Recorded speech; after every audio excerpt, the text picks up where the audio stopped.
आगे चलते हैं। पीटीआई के ऊपर बात करना ज़रूरी है।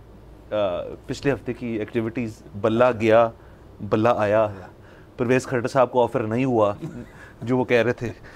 लेकिन उसके साथ साथ आज के दिन की खबर ये है कि इस्लामाबाद हाई कोर्ट ने जो उनके साबिक चेयरमैन है पीटीआई के, उनको इजाज़त दे दी है कि वो अदियाला जेल के अंदर ही मीटिंग्स होल्ड कर सकते हैं, अपने दीगर मेंबरान से इलेक्शन की तैयारी कर सकते हैं। उसके साथ उनकी रिक्वेस्ट ये थी कि मुझे ये प्राइवेसी में करने दें ताकि लीक ना हो जाए हमारा प्लान। तो इसके ऊपर मैं तो चाहूँगा पहले उसामा साहब हम बताएं कि क्या होने लगा पीटीआई के साथ। पीटीआई के साथ जो हो रहा है इसकी कंटिन्यूशन होनी है, लेकिन कहीं कहीं एक खौफ है।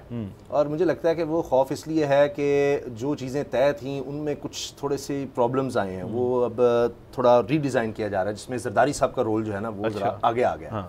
और वहाँ पर जो शहबाज शरीफ साहब ने वादे कर लिए थे कि जी भाई साहब आएंगे तो ये सब कुछ होगा, ये होगा, वो नहीं हुआ। ना सिर्फ वो नहीं हुआ बल्कि जिन्होंने कहा था ये बंदे आप बेफिक्र हो जाए, वो सारे भी नहीं एडजस्ट हुए।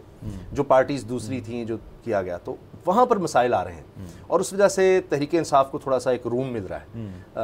कहीं आप देखते हैं कुछ सरकारी टीवी पर भी कुछ चंद सेकंड चेहरे दिखा दिए कि देखो फिर बाद आया, फिर ये तो है, ये भी हम किसी वक्त कर सकते हैं। तो इसमें ये नहीं है कि तहरीक इंसाफ के लिए मुश्किलें को बड़ी जल्दी अचानक से खत्म हो जाएंगी, उनके लिए थोड़ा सा रूम निकल रहा है। और उसमें बड़े मियाँ साहब जो हैं वो मेन वजह है, जो मेरी असेसमेंट है। तो ये असल गेम चल रही है। बाकी जितना बल्ले का मैंने देखा है, अच्छा मुझे नहीं ख्याल था कि ये इतना अहम है। ये हम तो कहते रहे कि ये हमारी खबर थी, सब साफियों में चल रही है कि जी अगर इलेक्शन हुआ तो बल्ला नहीं होगा और बल्ला हुआ तो इलेक्शन नहीं होगा। ये हमें पता था, लेकिन इतना खौफ होगा कि मैं परेशान हो गया कि जैसे वाकई लिटरली उससे कुछ घंटा लगना है, कुछ ऐसा होना है। नहीं, एलिमेंट ऑफ फियर है उस इंतखाबी निशान का।